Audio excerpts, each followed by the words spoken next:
Bismillahirrahmanirrahim.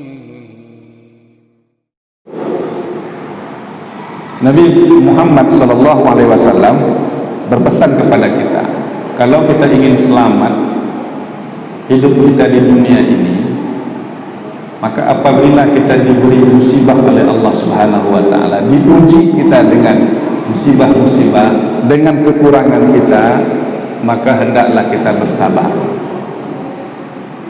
Sabar, ya. Sakit, ya, sakit kepala, sakit gigi, dan sakit-sakit yang lain. Gak ada orang yang pengen sakit. Kalaupun kita berdoa kepada Allah, siapa yang berdoa minta sakit? Gak bakal ada, Bapak Ibu. Karena memang kenyataannya kita gak pernah minta diberi musibah. Tapi lagi-lagi Allah yang memberi kita musibah, Allah yang memberi kita penyakit, Allah yang memberi kita akan sebuah musibah yang tidak mengenakkan kita. Dalam rangka apa, Bapak Ibu? Dalam rangka untuk menguji kita, menguji keimanan kita, menguji keseriusan kita dalam beribadah, dan menguji segala-galanya. Semua itu Allah berikan dalam rangka untuk menguji kita. Atasbir amla, kita sabar atau tidak? Dan lagi-lagi mohon maaf, orang hanya memandang ujian itu dalam bentuk musibah, tapi tidak. Kata baginda Nabi Muhammad SAW, ketika dia diberi nikmat, maka dia bersyukur.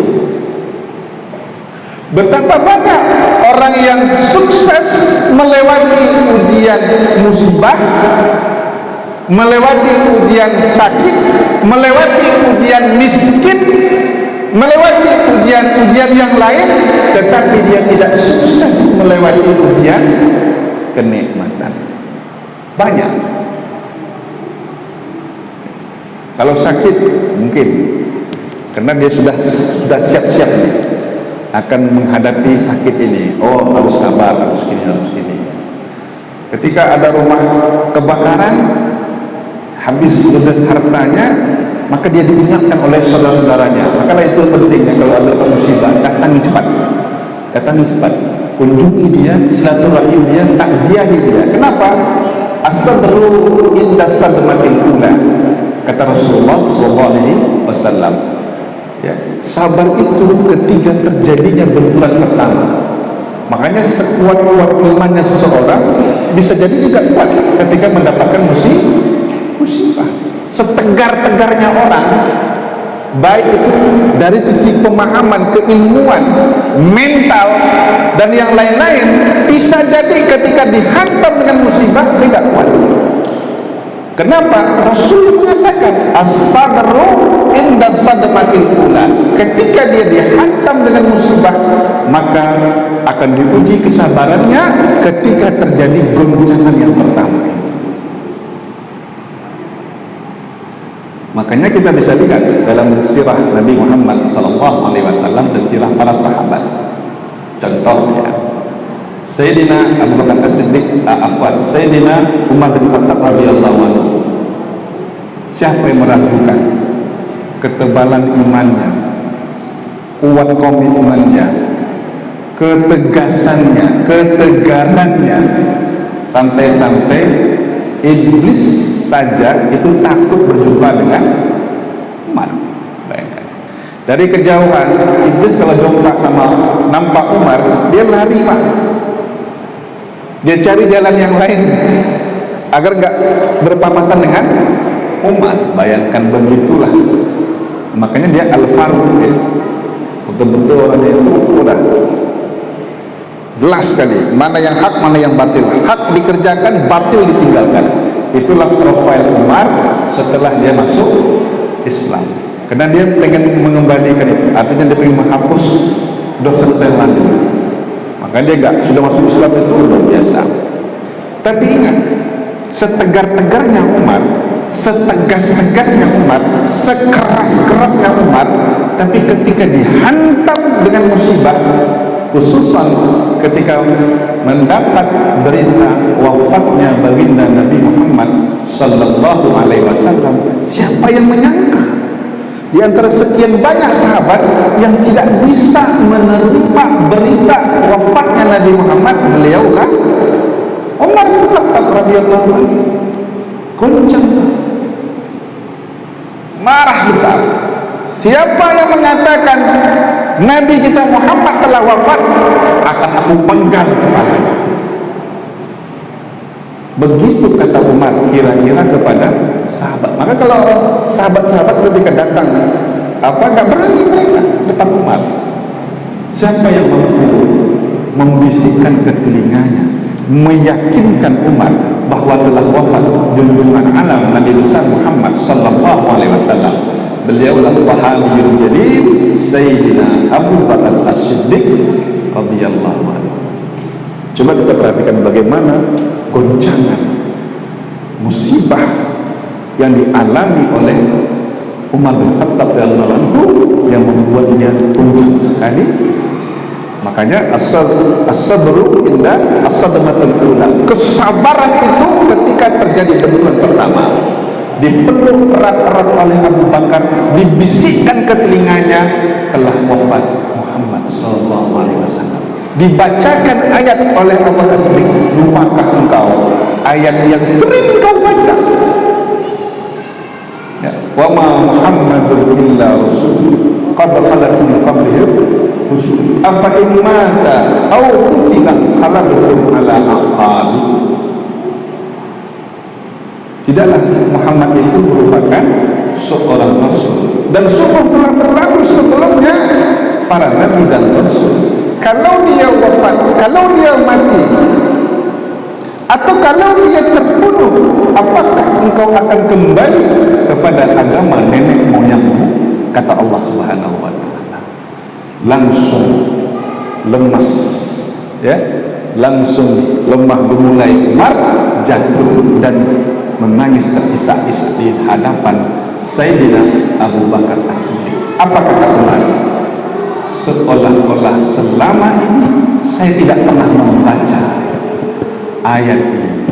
Padahal dia hafal, dia baca ayat ini, tapi seolah-olah dia tidak pernah membaca. Luar biasa goncangan yang terjadi pada Umar ketika mendapat musibah. Di situ letak kekurangan kita sebagai manusia. Ada yang tahan ketika dapat musibah, tetapi ada yang tak tahan ketika mendapat nikmat, sehingga dia menyimpang. Jadi ada orang yang ketika dapat musibah dia tegar, diuji dengan kemiskinan dia tegar, dia tidak lupa Allah, dia tetap beriman, tetap dia mengaji, tetap dia beribadah dan yang lain-lain. Tetapi ketika dia diuji dengan kenikmatan, dia lupa bahwa ini merupakan ujian. Betapa banyak manusia yang lupa kalau nikmat yang dia dapatkan sekarang ini ternyata itu juga merupakan ujian dari Allah Subhanahu wa taala.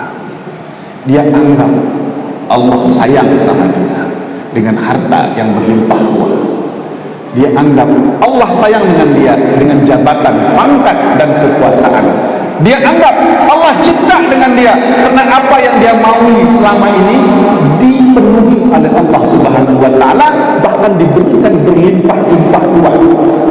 Tapi dia lupa bahwa itu juga merupakan ujian. Cuma beda ujiannya dengan ujian musibah. Ibarat kita ujian di sekolah, Pak, kalau musibah itu ujiannya menjawab PSBS, kalau nikmat ini ujiannya dalam bentuk soal ABC. Dua-duanya ujian, dua-duanya soal, tapi beda jenis ujiannya, maka beda pula cara kita menjawabnya. Maka jangan lupa. Maka saya katakan tadi, ada yang sukses ketika mendapatkan musibah, dia mampu melewatinya dengan tegar, tetapi ketika dia mendapatkan ujian kenikmatan, malah justru dia menyimpang. Ini yang pernah terjadi pada masa Musa alaihi salatu wassalam. Qarun Qarun itu dapat ujian miskin, dia kuat. Saking miskinnya Pak, sehari makan, besok libur, tak makan. Ya, besok lagi makan, besok begitu terus. Tapi dia kuat, keluarganya kuat, dan tidak mengeluh dengan kondisi seperti itu. Justru yang merasa kasihan Nabi Musa alaihi salatu wassalam. Gak tega Nabi Musa. Qarun bagaimana? Gak masalah Nabi, kami dah biasa. Antum gak usah khawatir, wahai Nabiullah, kami dah biasa begini. Memang beginilah kami dari dulu. Tapi dibuktikan. Dia mengatakan biasa memang dari dulu ini. Dia buktikan, giat dalam berdakwah, giat dalam mengaji. Kemanapun dakwah kelilingnya Nabi Musa, pengikut setianya kader Nabi Musa itu adalah Qarun. Diikuti kemana-mana Qarun, apa Nabi Musa itu. Hebatnya Qarun begitu, lolos melewati ujian kemiskinan. Tapi ketika diuji dengan ujian kaya, nggak lolos. Makanya saking kesiannya Nabi Musa ini, maka besoknya dibawalah seonggok emas. Ternyata Nabi Musa ini punya keahlian. Apa keahliannya? Bagaimana diolah ini emas mau dibuat perhiasan. Itu Nabi Musa. Cuman selama ini kan tidak dia praktekkan, karena dia sibuk dengan berdakwah. Tapi ilmunya ini diajarkan oleh Nabi Musa kepada maka dikasihlah emas, diajarkan, akhirnya oleh Qarun dibuat emas, jadi perhiasan yang cantik, dijual, dan betul orang sampai ngantri beli. Dari seonggok jadi 2 onggok, dari 2 onggok menjadi banyak dan banyak dan banyak. Dan tadi saya katakan, ternyata tidak kuat menghadapi ujian kekayaan. Apa yang terjadi? Qarun yang tadinya setia dengan Nabi Musa, kemanapun Nabi Musa dia ikuti, berdakwah keliling, menyadarkan Bani Israel agar mengikuti risalah kenabian Nabi Musa, maka beransur-ansur Qarun menjauhi Nabi Musa. Sampai pada titik Qarun tidak mau membayar zakat. Oleh Nabi Musa diperintahkan kepada ambil zakat pada masa itu, datang ke Qarun, sadarkan dia punya kewajiban. Wa fi amwalihim haqqun lis-sa'ili wal mahrum. Di dalam hartanya itu ada hak orang-orang yang tak punya dan hak orang-orang yang meminta-minta. Kau kasih, jangan tunggu diminta-minta, kasih ke orang itu. Diminta zakatnya oleh amil zakat, karena memang tugas amil zakat itu ngambil. Datangi aktif, bukan nunggu, tapi aktif. Oleh Musa disuruh untuk mengambil zakat Nabi Qarun. Tapi apa kata Qarun? Ini harta saya. Harta ini saya yang mengusahakan, saya yang mengupayakan, bukan siapa-siapa, tapi saya. Karena kemampuan saya, pintarnya saya, cerdasnya saya, bukan karena siapa-siapa, apalagi Musa. Dia lupa bahwa dulu yang memberi dia seonggok emas adalah Musa alaihi salatu, bahwa dulu yang mengajarinya, yang betul-betul melatih dia itu Nabi Musa. Orang lupa dengan ujian kenikmatan. Akhirnya jamaah, la in syakartum la azidannakum wa la in kafartum inna azabi lasyadid. Kalau kau bersyukur dengan nikmat yang kami berikan, kami tambah kenikmatan itu, tambah jumlahnya dan tambah pula barokahnya. Tapi kalau kamu kufur, azab. Bagaimana bentuk kita bersyukur? Ya, dekat dengan masjid, semakin diberi rezeki, kerja mudah, semakin meningkat pendapatan kita, meningkat pula pekerjaan kita, orderan kita makin banyak, proyek kita makin banyak. Tanda kita bersyukur, semakin dekat kita dengan masjid, dekat dengan Allah.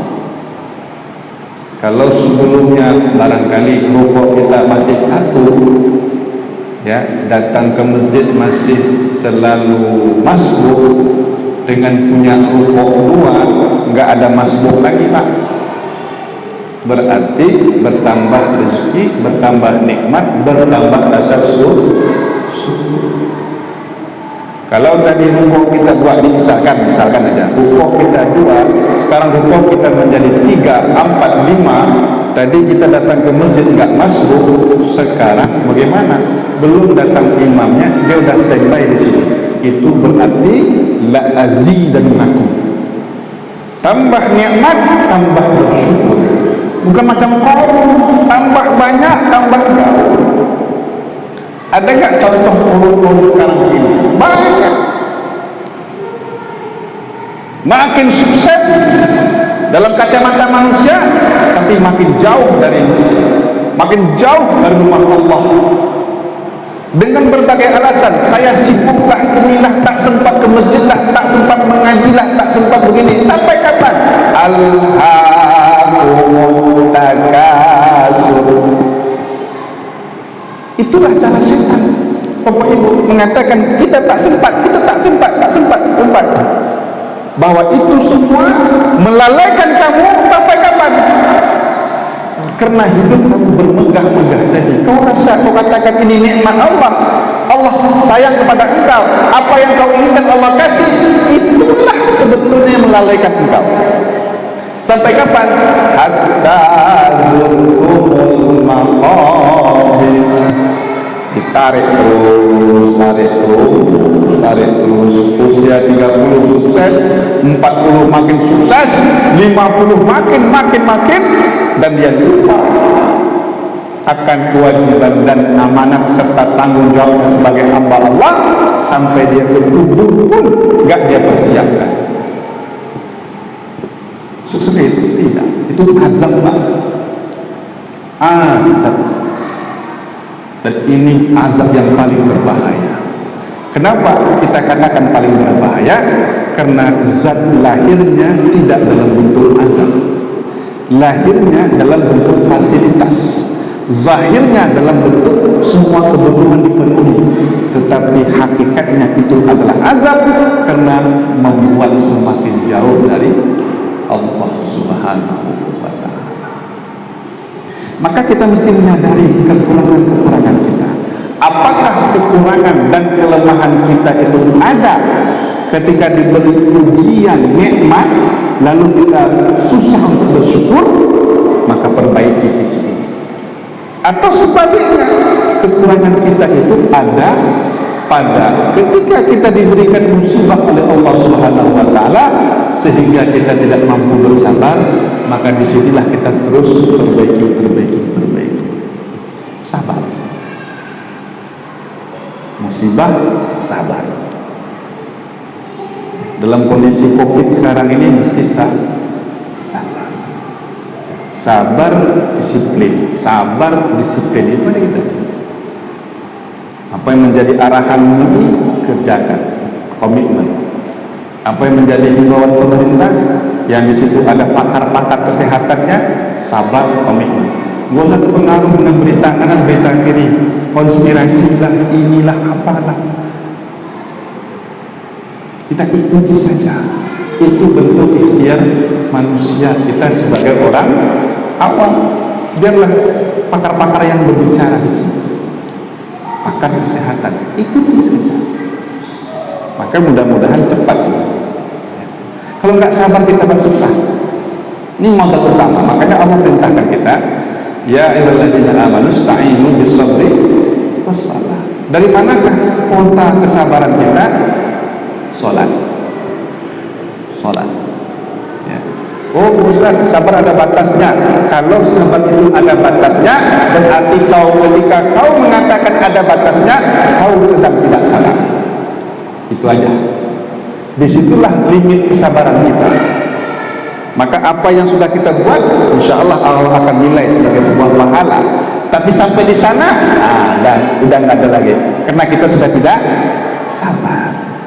Makanya pesan Allah Subhanahu wa ta'ala bagi kita orang-orang beriman, ketika kita diuji dengan berbagai macam persoalan, ya ayyuhalladzina amanu isbiru wa sabiru wa rabitu wattaqullaha la'allakum tuflihun.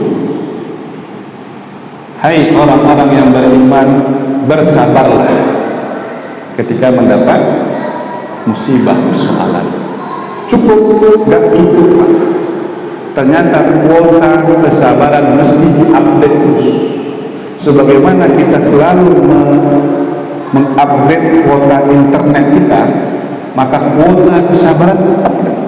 Kenapa? Persoalan makin banyak yang kita hadapi. Mohon maaf, persoalan yang belum punya keluarga itu nggak sama persoalan dengan yang sudah punya istri. Yang sudah punya istri belum punya anak itu nggak sama dengan sudah punya istri tapi punya anak satu. Maka mesti diupdate kesabarannya. Kalau masih menggunakan kesabaran yang waktu bujang kemarin, nggak cukup. Kenapa? Karena persoalannya bukan lagi itu lagi, tambah terus. Dan ketika kita sudah punya anak, persoalan yang kita hadapi ketika punya anak satu dengan punya anak 5, 6, 7 berbeda. Makanya kuota kesabaran kita ini terus diupdate terus. Pesan Allah Ta'ala, ya ayyuhalladzina amanu isbiru wasabiru. Cukup, enggak cukup lagi. Tambah lagi. Makanya saya katakan tadi, ketika kita sudah mengatakan sabar itu ada batasnya, saat itu juga kau tidak sabar. Kenapa? Karena memang kesabaran kita mesti di-upgrade terus. Ini contoh, lampu 20-an. Kalau kita pakai untuk menerangi WC, kira-kira terang nggak Pak? Terang nggak Pak? Terang. Kenapa? Karena ruangannya kecil. Lampu yang sama 20 watt ketika kita pakai untuk menerangi masjid ini, kira-kira terang nggak? Terang Pak? Nggak terang.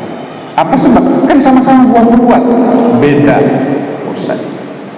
Kalau tadi kecil, begitulah kira-kira perumpamaan. Kesabaran yang sama dipakai dalam situasi keadaan dan persoalan yang berbeda-beda, belum tentu mampu kita atasi. Kenapa? Tingkat persoalannya berbeda. Makanya menghadapi jamaah harus sabar. Kenapa? Udah beda cakupannya, udah kemana-mana. Ada yang dari sana, dari sini. Ini asalnya orang ini, kayak begini pula gayanya. Ini orang begini, kayak begini pula latar belakang, dan berbeda-beda. Suami dengan istri sabar. Kalau setiap kali berantem lalu kita ambil keputusan cerai, habis, nggak akan ada rumah tangga, hancur. Apa sebab? Karena memang itulah maunya setan. Jangan salah, orang sesama orang baik pun juga, suaminya soleh. Ini banyak kasus ini. Suaminya soleh, istrinya solehah. Lalu tadi satu keluarga ini, keluarga baik, dari berangkat dari niat yang baik, ikhlas, dan punya tujuan yang baik lillahi ta'ala. Tapi apakah tidak ada masalah? Akan ada masalah. Apa sebab? Karena ada pihak yang tidak baik yang menghendaki keluarga yang baik dari keluarga, dari suami dan istri yang soleh dan soleha ini untuk terpisah. Siapakah itu? Syaitan, iblis. Makanya saya selalu sampaikan, akan ada ujian-ujian yang bakal dihadapi oleh suami istri yang soleh dan soleh. Kenapa? Iblis tugas utamanya, di antara tugas utamanya, memisahkan suami istri yang baik. Iblis itu kan dia punya singgasana di laut ya. Di arasnya iblis itu di laut.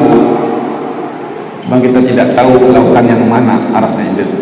Kata baginda Nabi Muhammad sallallahu alaihi wasallam. Kata orang-orang itulah di segitiga Bermuda itu katanya gitu. Tapi di laut. Jadi setiap hari itu ada laporan masuk dari setan. Setan ini menggoda ini, setan ini datang laporan. Kalau yang kelas-kelas teri, udah, ini mah biasa. Ada kata Rasulullah satu setan, dia berhasil memisahkan keluarga, memisahkan suami istri. Apa kata Iblis? Ini baru berita besar. Ini baru kelas nakal. Ayo sini kau duduk sana. Karena telah berhasil melakukan satu misi besar iblis. Makanya ada jenis sihir. Sihir itu namanya sihrul tafriq. Sihir yang tujuannya memisahkan suami istri dari yang baik dipisahkan. Karena dia takut kalau suami yang soleh, istri yang soleh, maka mereka membentuk keluarga yang sakinah, mawaddah warahmah, maka lahir generasi ya yang luar biasa, menghafal Al-Quran, soleh, cerdas apa semuanya. Ini merupakan tantangan berat iblis ke depan. Maka sebelum terciptanya keluarga ini, generasi yang luar biasa ini, maka mak bapaknya dipisahkan. Begitu iblis. Maka saya katakan tadi, kudu harus sabar. Suami istri kalau pengen sukses kudu harus sabar. Banyak kita jumpai di masyarakat, terutama di Batam yang luar biasa. Ini kalau tidak salah nomor 3 di Indonesia. Angka perceraian tertinggi di Indonesia ini nomor 3 kalau tidak salah. Maka selalu kami sampaikan sabar. Kalau ada berita tentang suami, betul-betul tabayun. Sebaliknya kalau ada berita tentang istri, betul-betul tabayun, konfirmasi. Baik, jangan sampai fitnah. Lagi sekarang ini mohon maaf, WA, ya, Facebook, apa inilah. Orang gampang kok untuk memodifikasi, itu gampang. Merekayasa gampang sekali. Foto direkayasa mudah. Bahkan video pun juga bisa direkayasa oleh orang. Luar biasa. Jam berapa kita ini? Sudah?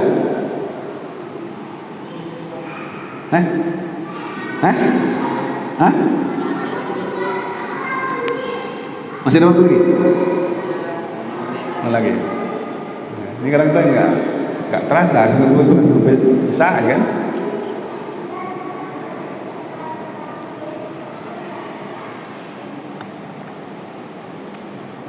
Harus sabar kita. Kalau nggak sabar kita, anak-anak juga. Ya, apalagi dalam situasi COVID ini, betul kita sedang diuji oleh Allah Subhanahu. Tapi ada hikmah. Banyak hikmah kita. Justru kadang-kadang bapak, ayah, bunda sekarang mungkin lebih mengenal anaknya di rumah. Dengan dia sering di rumah, dia lebih. Kayak anak-anak kami yang harusnya dia ke pesantren, sekarang dia nggak ke pesantren, dia di rumah sekarang. Nah sekarang malah kita yang bagaimana mengkondisikan dia, hafalannya terus ya. Yang 10 target lagi 15 gitu, sampai ke pesantren nanti. Jadi hikmahnya apa? Dekat, bapak dengan anak dekat. Situasi COVID ini bapak dengan anak di dekat. Kayak kami lah merasakan sekali. Jadi pokoknya ambil hikmahnya. Hikmah ambil, maka ketika kita diberi nikmat, kita bersyukur. Ketika kita diberi musibah, kita bersabar. Saya kira cukup lah ya, karena mau selanjutnya juga waktu terbatas sekali. Insyaallah nanti kita sambung lagi di pertemuan berikutnya. Ya, kepada Allah kita mohon ampun, kepada sesama kita saling memaafkan. Usikum wa nafsi bittaqwallah. Assalamualaikum warahmatullahi wabarakatuh.